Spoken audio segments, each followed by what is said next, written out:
Hello again. Okay, let's talk about the endocrine system. This system uses chemicals called hormones, and these hormones travel in the blood to distant targets to affect how they work. So in this first block of lecture, I'm going to discuss, just in an overview form, how the system works. So we're going to begin with discussing the different types of hormones that you have. Wow, so let me erase my board here, sorry. So, types of hormones that we have include, classes of hormones. Okay. You have steroids, that's one class of hormones. And steroids, come from cholesterol. These are lipids, which makes them lipid soluble, meaning they can easily cross into the cell, across the lipid membrane of the cell membrane. Okay. Then you have your, we call these things proteins. It's called bioamines first. Bioamines are really just modified amino acids. Okay. Things like your thyroid hormones modified from tyrosine amino acid. Okay. And then we have proteins. And these are usually from about 14 to about 199 amino acid chains that act again as hormones.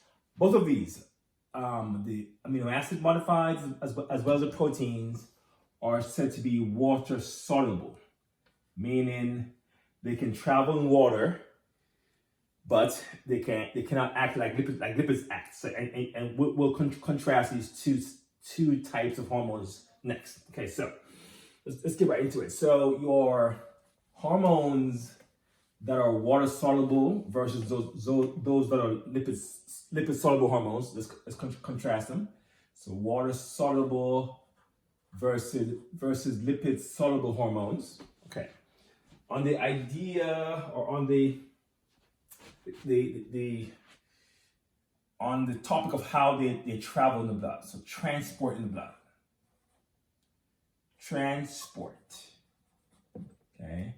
Your lipid soluble hormones, they require carriers, usually made by the liver. Things like HDL, LDL. Those things can pick up hormones and carry them around in the blood, and then will deliver them to cells. Versus the water soluble hormones do not need carriers. Don't need carriers. Since the blood is mostly water, they can easily dissolve in the blood and travel around the blood to their targets. Another comparison to be made is the half-life. How long the hormones stay in the blood for. So the half-life refers to the time required for the hormone levels to drop to half of its original amount.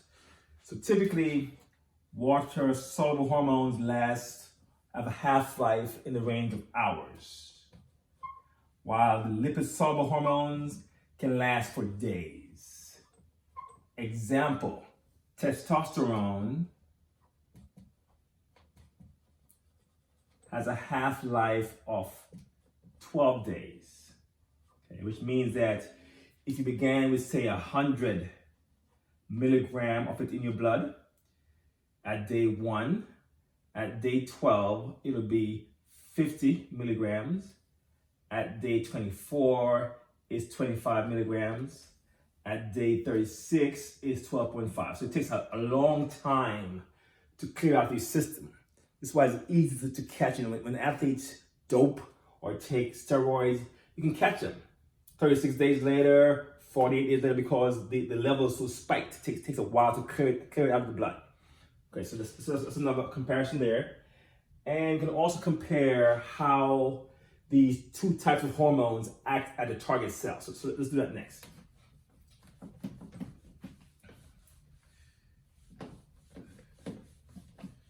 again, water-soluble versus lipid-soluble hormones.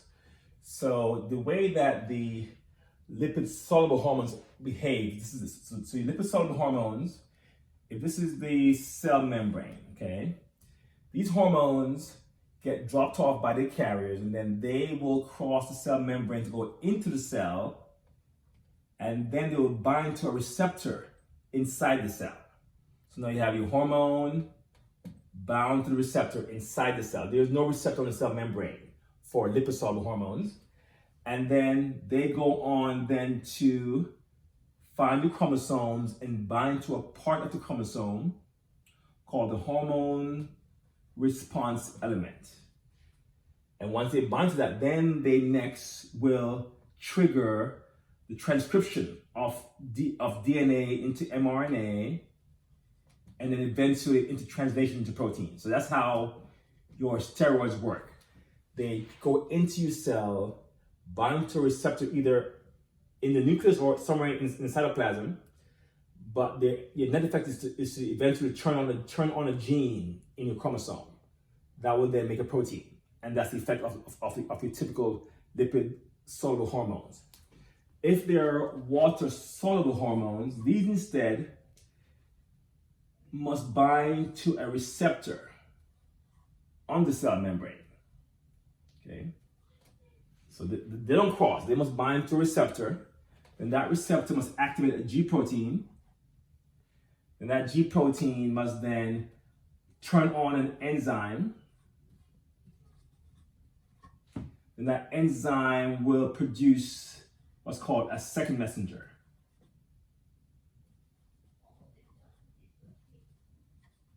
And that second messenger is what will then cause the effects of the hormone.